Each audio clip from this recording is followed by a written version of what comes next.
and saying, "What happened?"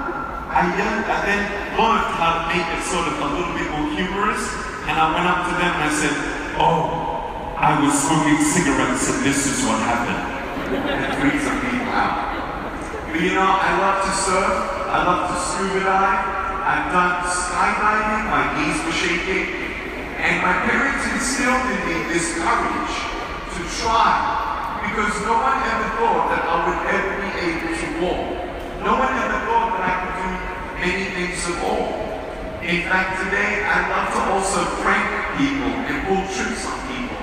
In fact, I've been on so many airplanes, we pulled a prank on a whole commercial airline. As people were coming on board of the flight, I was dressed up as the pilot and I greeted them as they came on board. And they looked at me and they're like, "What?" And I said, "Yes, hi, my name is Captain Vujicic, welcome aboard. We have some new technology." And they're like, "No." Some people prayed too hard for the very first time. It's very funny. And some people turn me down, please? It's still not long enough. Thank you so much. But I want you to know the funniest story of all. I was one day in the car, and I'm in the front seat, and we're at the traffic lights, and this car comes up next to us. And this girl from the other car is looking at me. So I'm looking at her. Now all she sees is my head from the side. She doesn't see the rest of my body. So just imagine all you see is my hand. I just did this.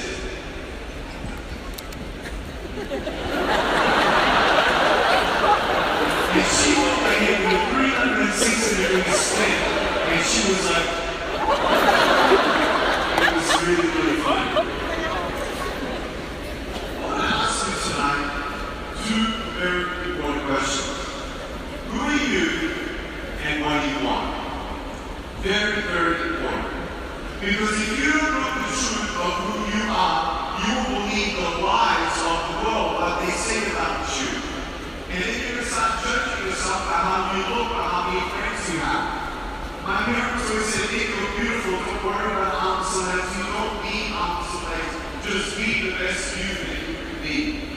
And I don't know if there's some teenagers in the crowd, but I want you to know, you girls, I want you to know that you're beautiful just the way that you are. And you boys who are teenagers going to school, you don't need to say the F-word to people. You don't need to have big biceps to people. My biceps are so big that they're off now, and the times in life where things will be told about you, I know that there will be things that said to you in your face that's negative. But I want you to know that you are either the greatest enemy or the greatest friend. Because the world can look at you in the face and in 3 seconds they can say something negative about you. But it's actually up to you to leave that behind and move forward. I'm not saying I'm going to take accountability for people around you or wisdom, but I'm talking about the people who just have nothing better to do than to put other people down. You sometimes become your worst enemy. It only takes me 3 seconds to say something negative about you, but if you allow yourself to repeat it in your head again and again and again, I'm ugly, I'm nothing, I'm never going to be successful, I'm never going to be happy.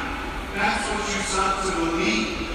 Now I want you to know that I'm not speaking to say, well, just be positive. I'm not going to God. I believe in this life, you need much more than positivity. You need truth. The truth of your value, the truth of your purpose, which will then show you the truth of the lesson. You know, it's very hard to walk in this life, especially with adversity all around us. It's hard to do something when you're afraid. Fear of rejection, fear of people ignorant, fear of failure. You know, fear will actually hold you back more than having your arms back. Can I show you an illustration of courage? Before I show you what I'm going to do to show you what courage is, what is courage? You know, some people believe that courage is when you feel brave enough and you don't feel afraid. No. Bravery and courage actually comes from when you do something while Let me show you what courage is. I'm going to jump off the table, do a backflip, and then land on the floor. Okay, are you ready? You not ready? Alright, ready? Girls, you ready? Boys, are you ready?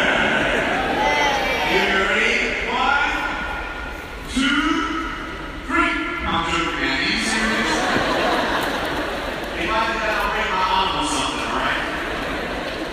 But I want you to know that sometimes in your life you are afraid to try something. Who made the light bulb? What's his name? Thomas Edison. Does anyone know how many times Thomas Edison actually attempted to make the light bulb? 10,000 times. Someone came up and told us and said, hey, Thomas, how does it feel? They went 9,999 times. You know what he said? I never failed 9,999 times. However, 9,999 ways he come up to make a light bulb. Isn't that interesting? There are many times in life people say to me, wow, it must be so difficult for you to live without limbs. You know what I tell them? No, it's harder when I see somebody with limbs and they do nothing. They do nothing. That's so sad. That's hard. And you never know what to live for. You know what they say? In this world, they say the same. They say you haven't found something to live for until you found something to die for. Is there such a thing? What is focus? Why are we here? And you see this table here, these are the big questions that I was asking as an 8-year-old. When I went to school and I saw everyone with arms and legs, I wanted, very simply, arms and legs. Again, what do you want? I wanted limbs. Why? Because if I had limbs, then everything is going to be what? Okay. You know, it's funny as I've traveled around the world, and I've seen different elementary school kids and stuff, little 8-year-olds. I love seeing these little 8-year-olds. And I tell you, one day I said, hey guys, can I ask you a question? And they're like, I said, have you ever been stressed? And they're like, and I'm thinking, how stressed out can an 8-year-old be? I don't understand. I said, so what's stressed out? Homework is so hard. And my brother is bigger than me. And he holds my hand every single day. And he stresses me out. And I say, I'm sorry. Then you can't argue with that, can you? No. Then you talk to 13-year-olds. And they know what stress is. Oh, have you seen me around me? My parents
towards my future, how marvelous, marvelous destiny, a future, and hope. Hope is one of the most powerful words we can never say out of our mouths. And you don't know what's around the corner until you go around the corner. This life is not just about becoming successful, because you can have everything around you and still be empty on the inside. I don't know what your work colleagues think of you, and I don't really care about what your work colleagues think of you, but I care about what your wife thinks of you and your children think of you, because they see you behind the doors. And who you are matters way more than how much money you have in your bank. Because if you put your happiness in temporary things, your happiness will be temporary. Teenagers, money, drugs, sex, alcohol, pornography, those things are dangerous in many, many aspects. And there's nothing wrong with money, but it's for the love of money, thinking that if I can just get that, then I can get this, and if I can just get that, then everything's going to be okay. No, there are three parts to our body. It's the mind, the spirit, and the soul. The mind, the spirit, and the soul. I stand before you without arms and legs, but my mind, my spirit, and my soul is complete. I don't need arms and legs because I've been set free by the truth of the chains of fear, depression. How? Good question. Let me first share with you the fight. When I was 8 years old, as I received the concept at the time, truth brings you closer to your destiny.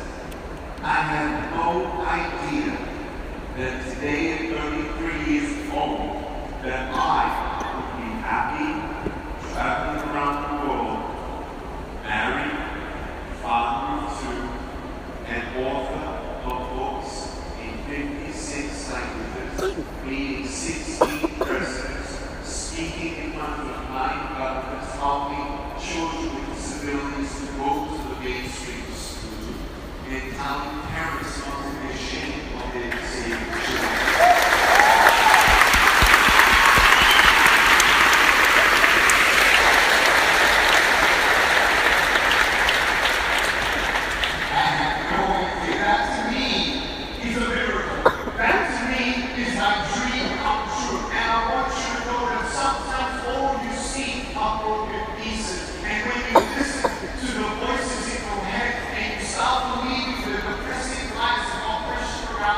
I want you to know that yes, every day you have a choice, you have a war, you have a fight, but the greatest thing is the power of choice. What will you choose to believe? And what you choose to believe changes how you think and what you allow yourself to repeat or keep on going with. And I want you to know that I know to myself, I'm not going to get married. I'm not going to get a job.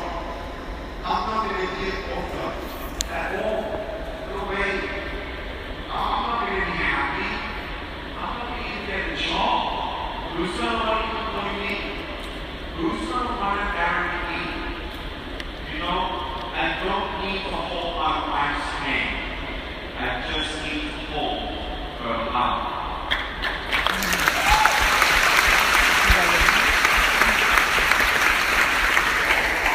That is the shift I had to make, because when I was 8 years old, I was right on the edge of giving up.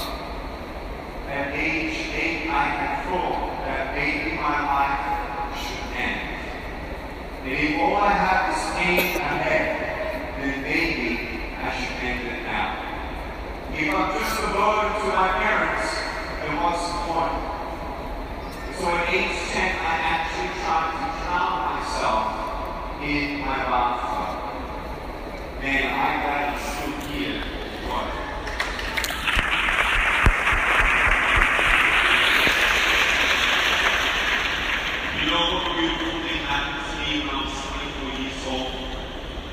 speaking from the crowd in California, and a man was holding up a little boy with no arms, no legs, and a little foot, just like me. And I looked at him, and I'm like, wow, so cool. I'm the rest of it wrong. And I got that father bringing up on stage, 19-month-old thing, and he's looking up at me, and I'm looking down at him, and I can't give him a high five. So I gave him a low two.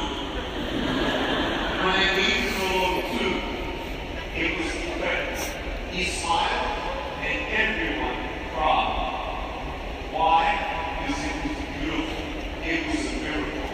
And I saw my mom, even his mom, and cry. My dad embraced his dad, and cried. It was one of the best days of my life. Because I realized at that time, sometimes you don't get a miracle. But when you don't get a miracle, you can still be one to someone else.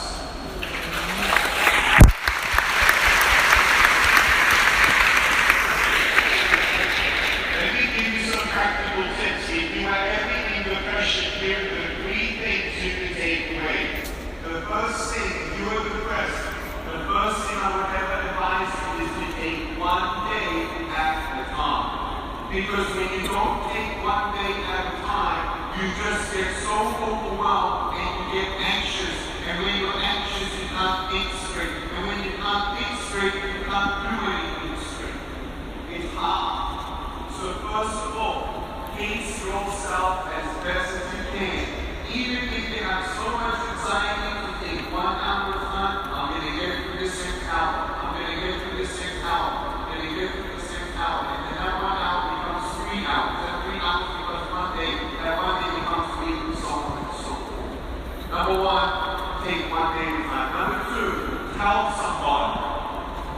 I want you to know that this man without arms and legs wouldn't be who he is unless he told someone when he's going through something difficult. It's very easy to keep a secret, but really when you have somebody next to you who at least can stand with you, who knows what you're going through, who's a friend to you, I want you to know that that helps. And I know that we all have different religions and faith.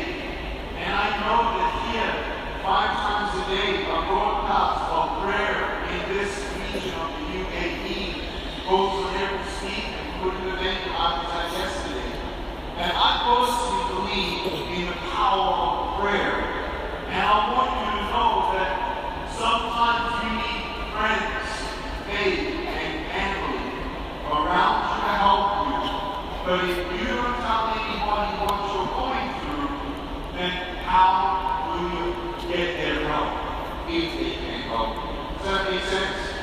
Well, I don't have a friend. Okay, but let's look around. When you don't have a friend, sometimes you have to be a friend before you get a friend. Does that make sense? So how much it would affect you to have somebody in your life who will raise you up? Who do you raise up is the question. And thirdly, to come out of depression. When my boys are teenagers, I'm going to take them to an orphanage to see orphans. I'm going to take them to the brothels to see human trafficking.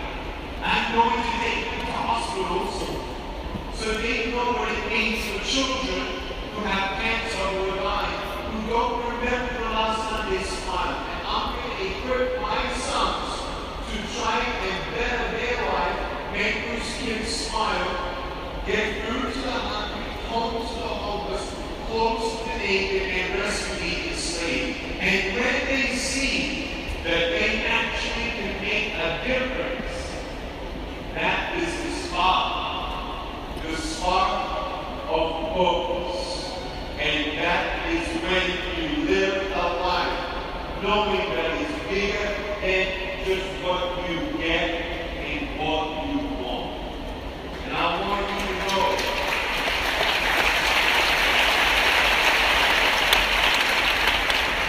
to dream big and never give up.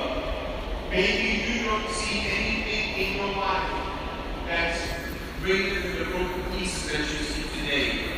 If you don't know what beautiful things to come from your broken pieces until you give your broken pieces a chance. First thing, I want to ask you tonight, again, who are you? What do you want? This is a little bit about who you are. Are you thankful? Ready? Everyone take a deep breath in. Now, you have 30 seconds to breathe.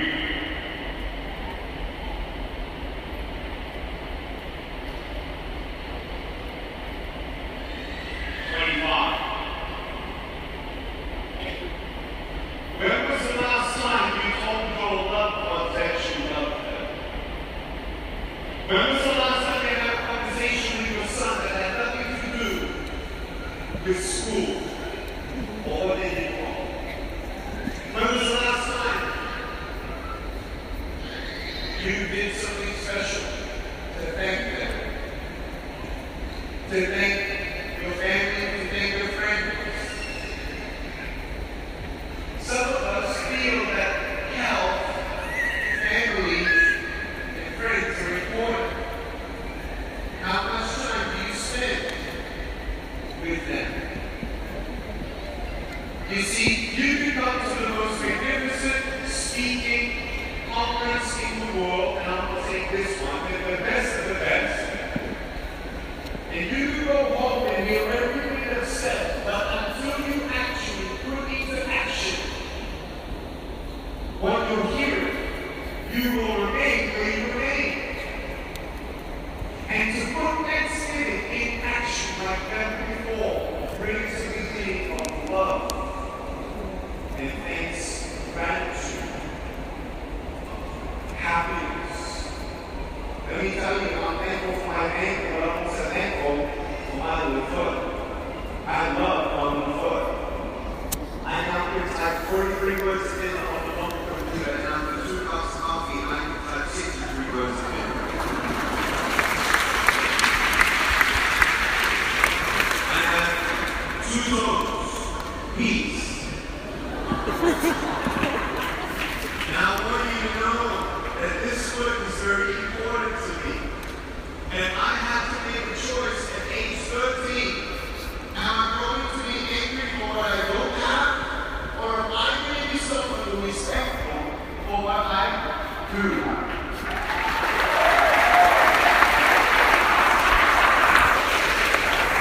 You cannot do anything with what you don't have.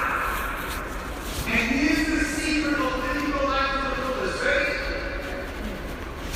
You to live your life to the fullest and maximize everything about you is when you discover the art of leveraging what you have instead of waiting to receive more.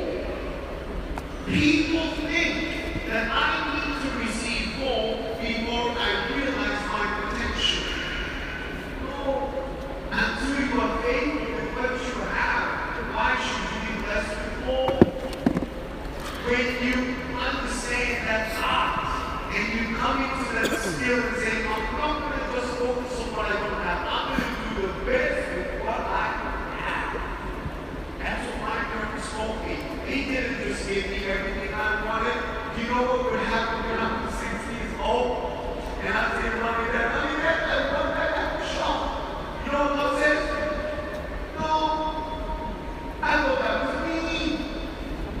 You know what? She said, Nick, you need to figure out what you can do in the house, and we will pay you pocket money. And if you want something, you save up your money, and you fix your bed, and you clean your room, just like your brother and sister, and if you want something, you buy it. I said, okay. So she said, so what do you want to do? I said, I don't know. So I was thinking about it, and I said, you know what, I'm going to vacuum the floor. So on my shoulder, I would hold the vacuum cleaner, hold it in my chin, switch it on, and I would vacuum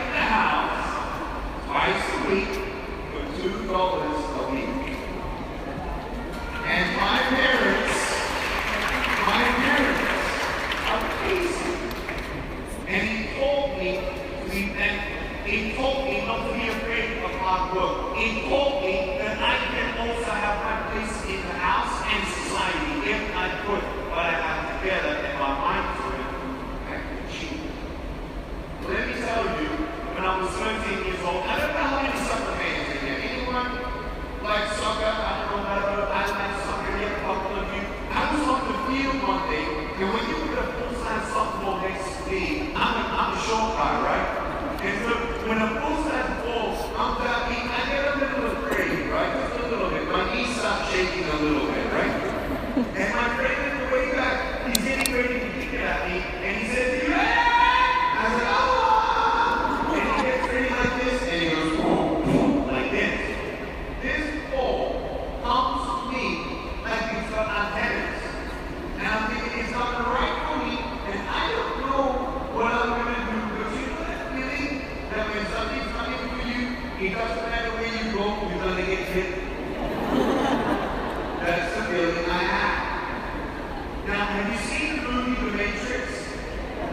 It's real, alright? I saw the ball coming at me, and everything got like it went in slow motion, and I jumped up in the air, and I went, ooh.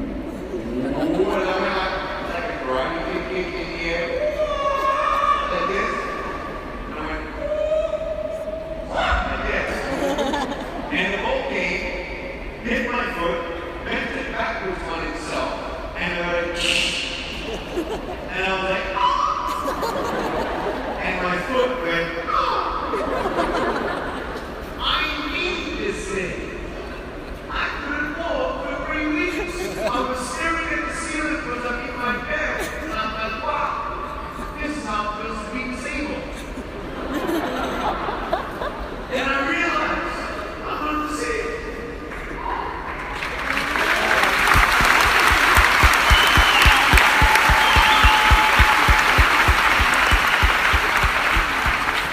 And someone inspired me in 2002 who was disabled. I mean, he had a deteriorating disease in California. His name was Philip Foe, and his body shut down bit by bit. He couldn't walk, he couldn't talk, but instead of feeling sorry for himself, the doctor said he only had 3 months.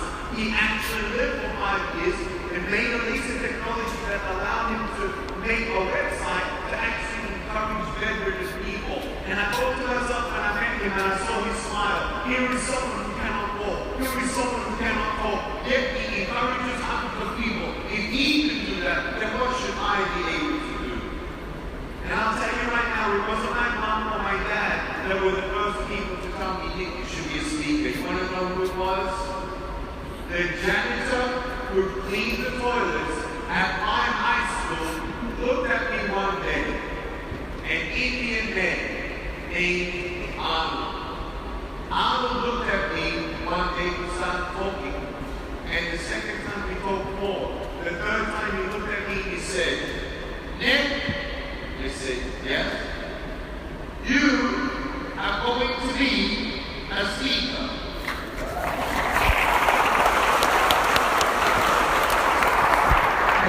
And I said, "Oh yeah?" He said, "You're going to be a speaker." And I said, "No, I don't think so." I said, "Why not a speaker?" He said, "You're going to share the story." I said, "I don't have the story." He said, "If you do." I said, "No, I won't." He said, "I want you to speak in front of a group of students after school. I'm going to arrange it, okay?" I said, "No." See, I look there. Then the next day, he sees me, "Can I speak?" I said, "No." I keep going.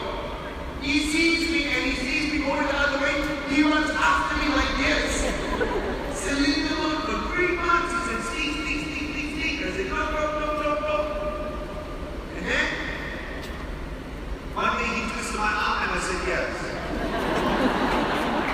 And I sat down in front of 10 students. And I just spoke from my heart. And I saw them cry. And she smiled like this. I said, "What's wrong?" She said, "Nothing." I said, "Then why are you crying?" She said, "I don't know. I was just touched." And I'm thinking, who touched you?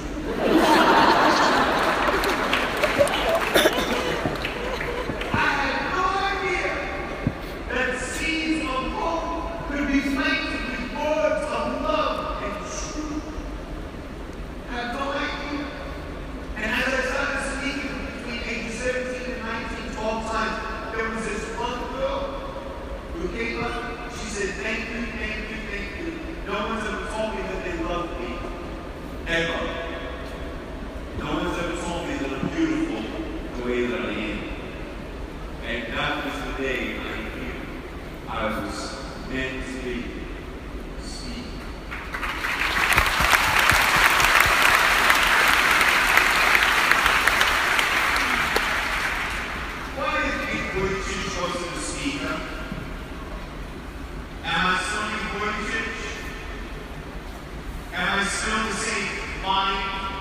spirit and soul?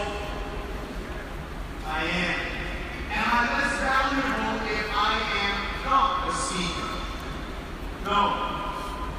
Do you love me? I love you. I love you unconditionally.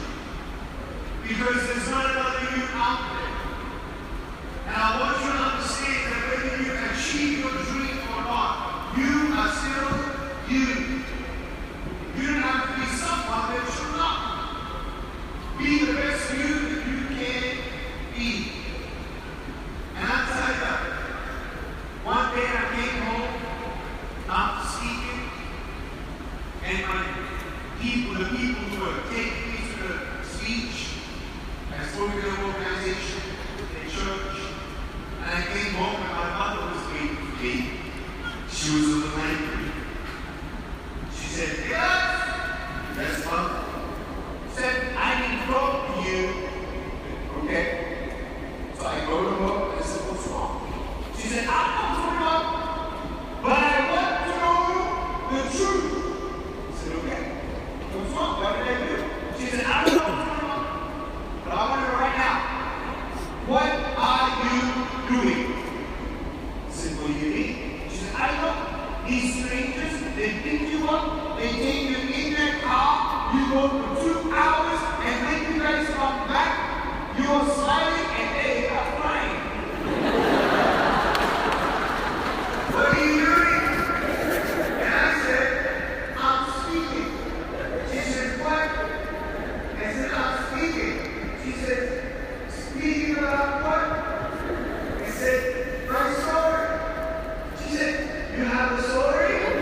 he is not a failure. Then he failed many times. When you fall down and you try 100 times to get up and you fail to get up 100 times, are you a failure? No. So, ladies and gentlemen, who's that a failure or a success? Who's failure? Is it okay to fail? Do I? Is it okay to fail? So what did I do? I called another school. Well, amazing. What did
He says, where are we going? I said, you need quiet till we get paid.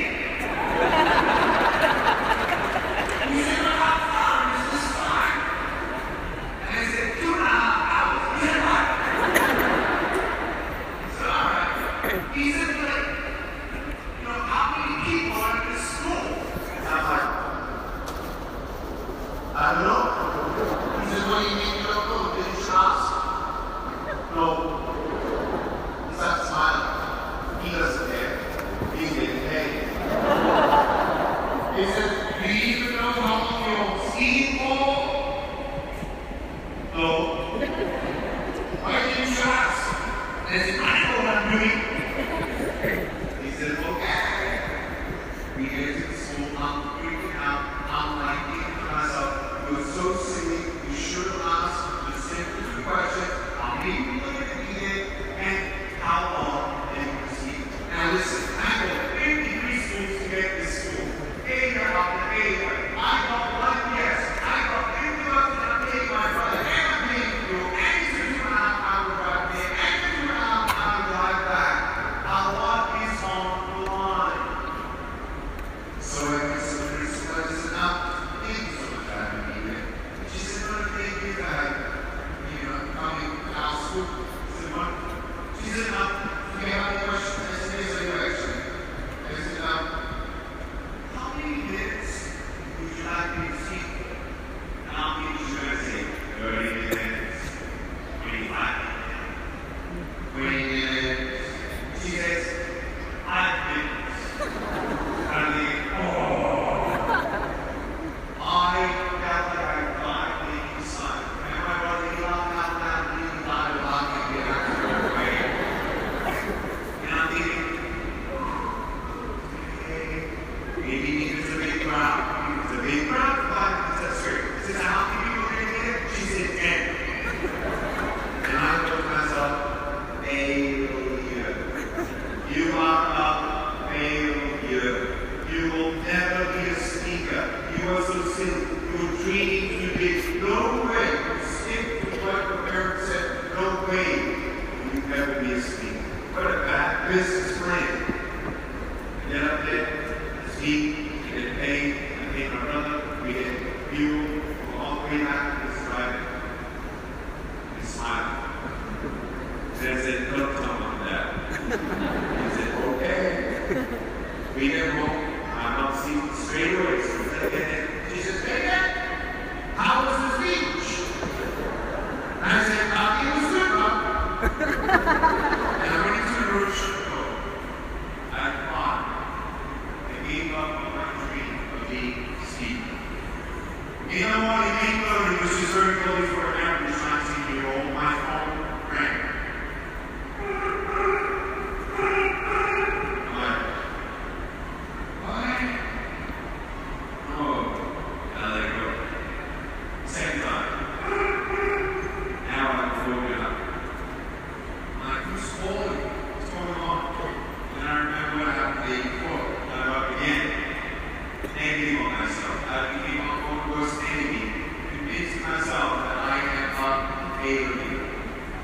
Third time. I'm thinking, all right, I gotta pick up the phone. So I'm the same when I get the phone.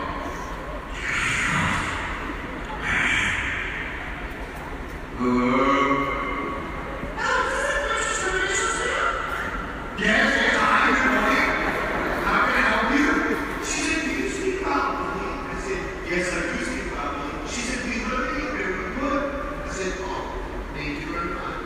She said, no, seriously, we need you at a school like now. We'll pay for you, we'll pick you up, we'll look out, we'll do everything that you need. And if we really, really need to do this, I don't know how to do this because you must be so busy. How could you ever get on the itinerary? And I said, let me check my schedule.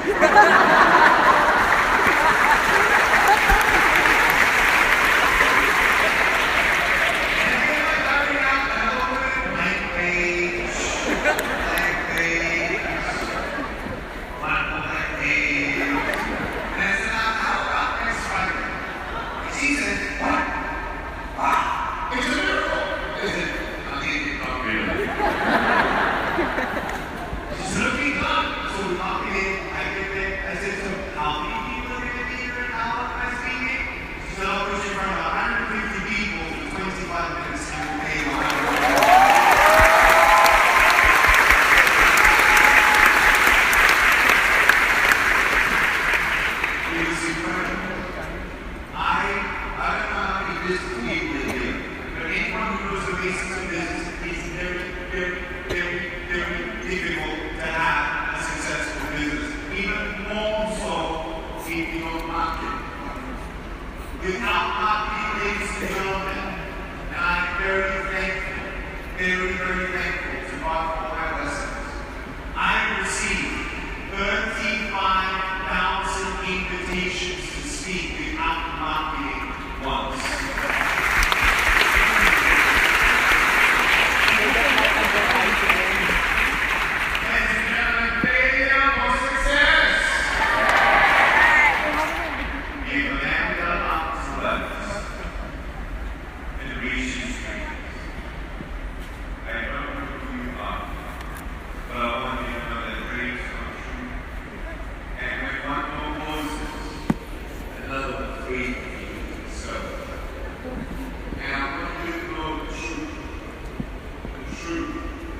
How beautiful you are, how precious you are, the power of man that you are.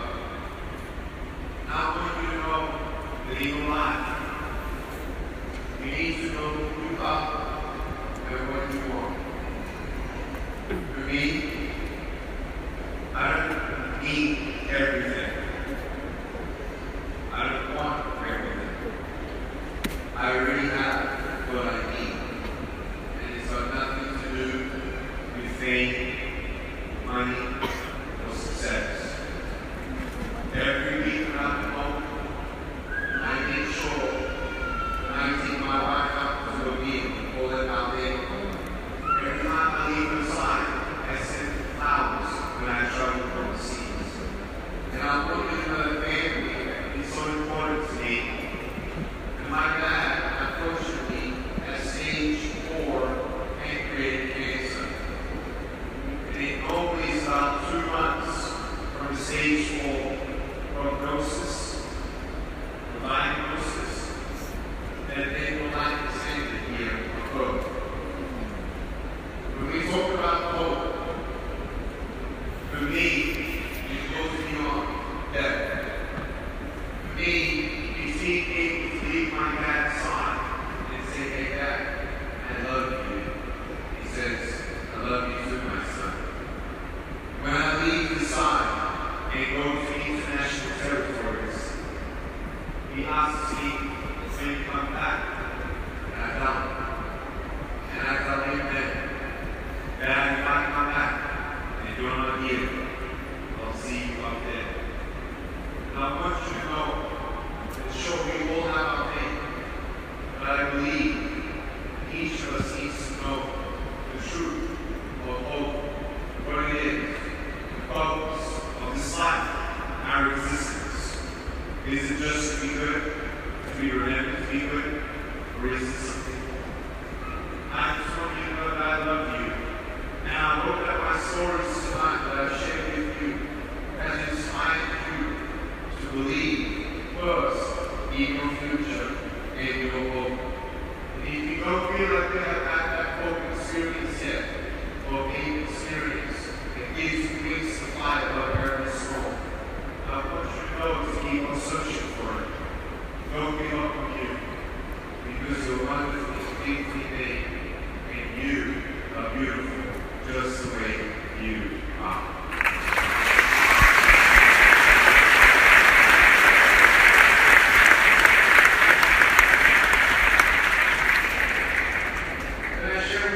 One more story.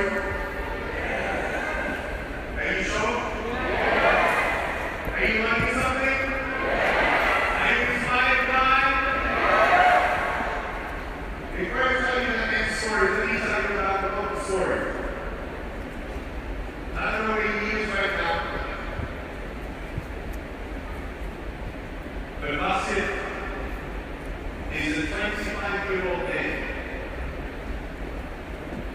who, obviously without the support of friends, I assume like you also say that as a friend of us who made all this happen. Thank you so much, sir.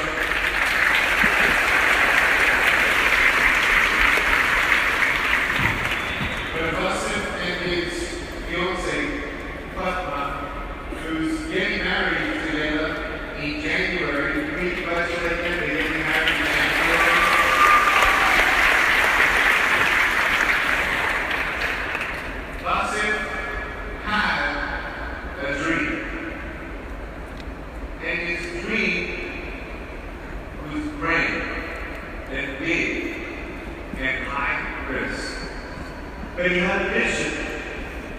with you, for Dubai, Sharjah, for the whole UAE region, and he took a leap of faith. At 25 years old, he has done everything that he could to put this off. And after nearly every imaginable barrier you could ever imagine, he overcame them. And he's a local here. And he's been here for 12 years. And he knows that barriers and obstacles are not a negative thing. He knows that every time he faces a barrier and an obstacle, he saw it as an opportunity to be able to overcome, learn, and be stronger for the next obstacle. If it wasn't for us to have one vision, you see, it only takes one vision, one person to have vision, and we're a team of people. And in trainings today, there are a team of 25 staff who are all under the age of 25, nearly all of them. And they worked so hard to put this on. Can we thank Boston and his team and trainings today?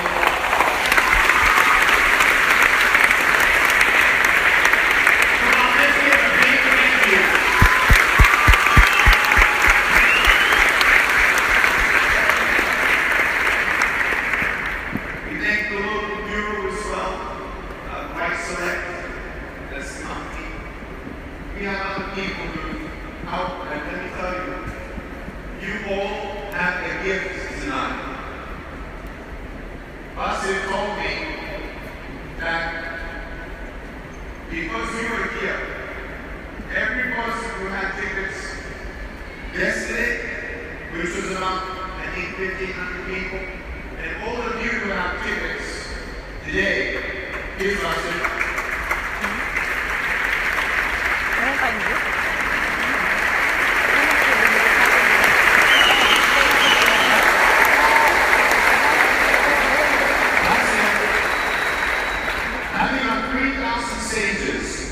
In 63 countries, and I have never heard this ever happen before.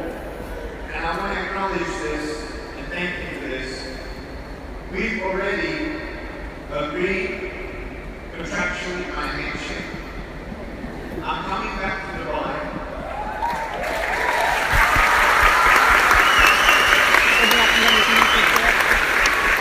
In November the 17th, in 2017, and Basim and his team give you all for coming tonight free tickets to the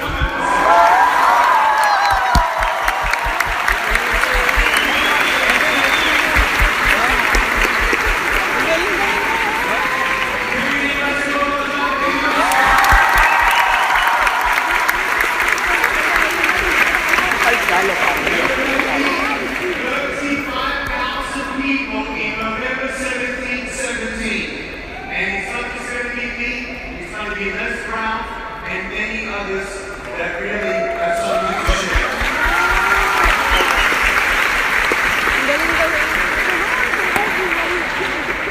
Let me pre-up ko yung schedule. Story, and after I close off, we have a chance to interact with Q&A tonight. I'll do my best to answer the questions, whatever they are. All girls always wonder, how did you meet your mom? You want to answer that now? Love forum pala. Speaking engagement, and it was a very small speaking engagement. And I looked at her, and she looked at me, and I looked at her, and she looked at me, and it was like the first time. I couldn't feel my legs.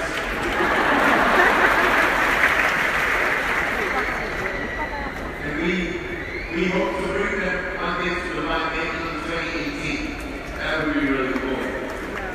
We come for vacation, enjoy. But let me tell you the basic story, last story. As I told you, I traveled in a lot of countries. And unfortunately, this world is full of pain. And I have a dream.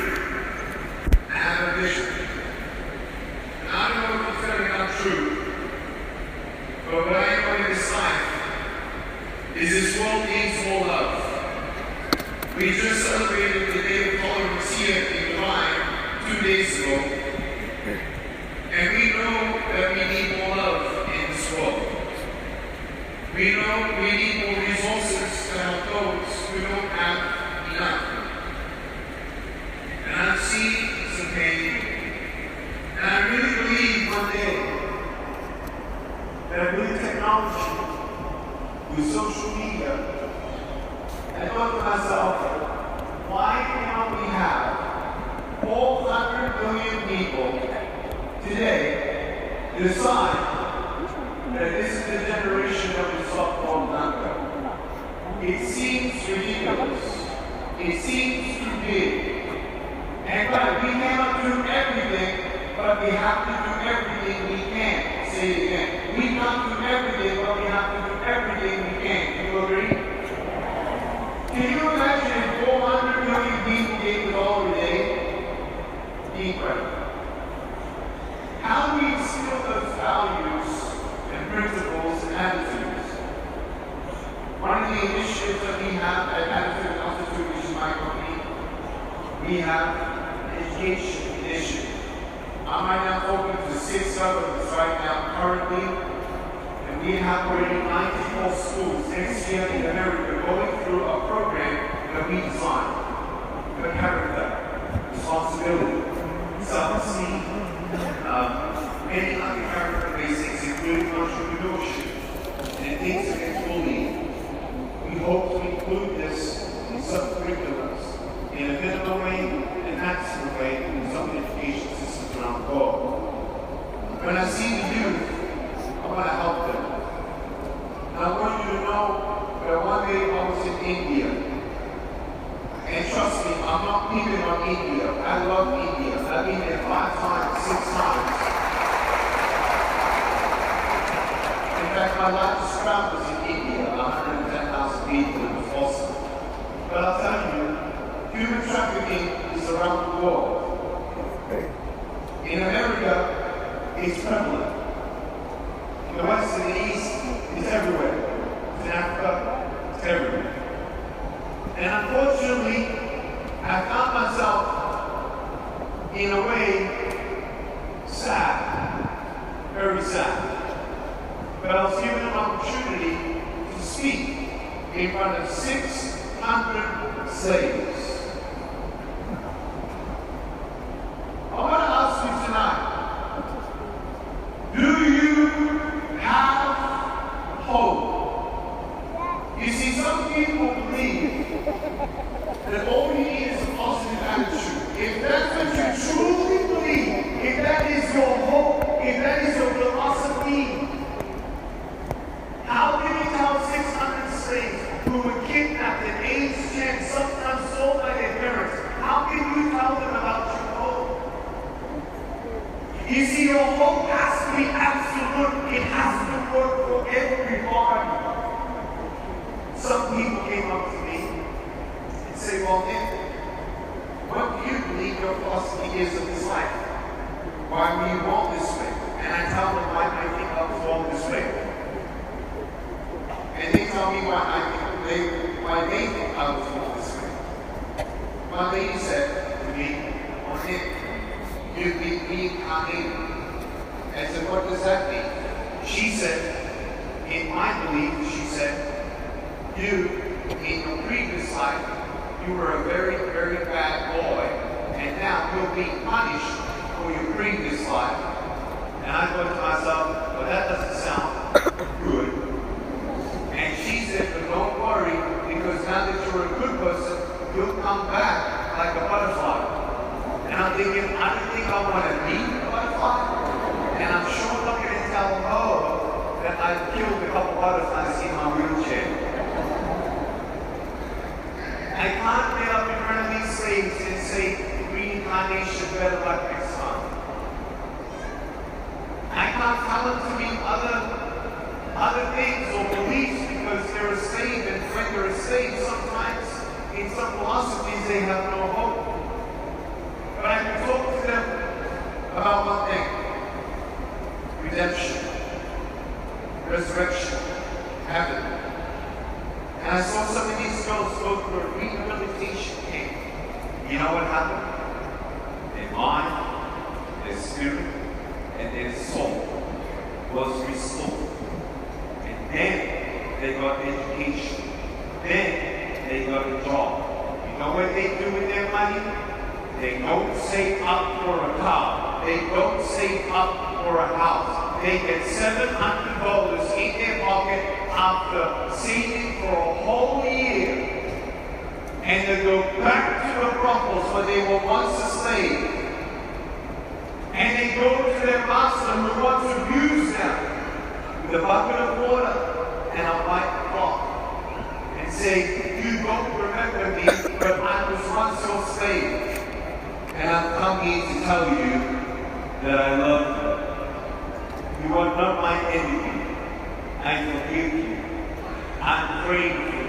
And I've come here to wash your feet and tell you that I love you. If that's not redemption, I don't know what is.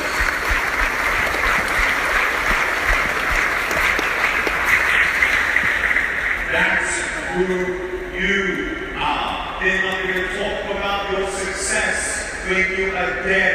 They're going to talk about how quickly you forgave. They're going to talk about that you are a man or a woman of integrity. They're going to talk about the grace that you have. They're going to talk about the generosity that you have. They're going to talk about who you were, not what you achieved. Who are you? And who do you want to be? Goodbye. You were made for greatness. You were made for a purpose-filled life. And I saw these girls who then give these masters $700. Let me take a slave. And they take another slave. They take them through education. They take them through rehabilitation. And they take them into a job. And then they save up money together and then they both go back and pursue another one. And another one. And another one. I want you to know that there is hope. I want you to know that there is hope for you. And in this time of hope, may you always know that when it gets dark, when it gets silent, when you haven't got the strength you know that you're looking for, faith, you will find it. I know I'm not mine. You know my YouTube, or my YouTube videos, that I have a religion. But my religion is not my identity. I am not that religion because my parents were that religion. Because I really needed the answers to some deep questions. And I want you to know in your life, keep searching, keep loving, love yourself, and never give up on you. Because you don't know what beautiful things again can come from your broken pieces until you give yourself a chance. Goodbye. I wish you all the most success, the best for you and Nancy. Dream big and never give up. Thank you so much for coming.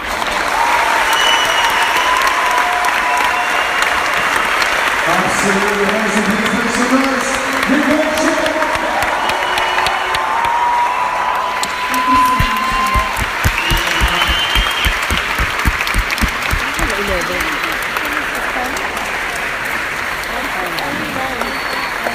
Fantastic. Thank you.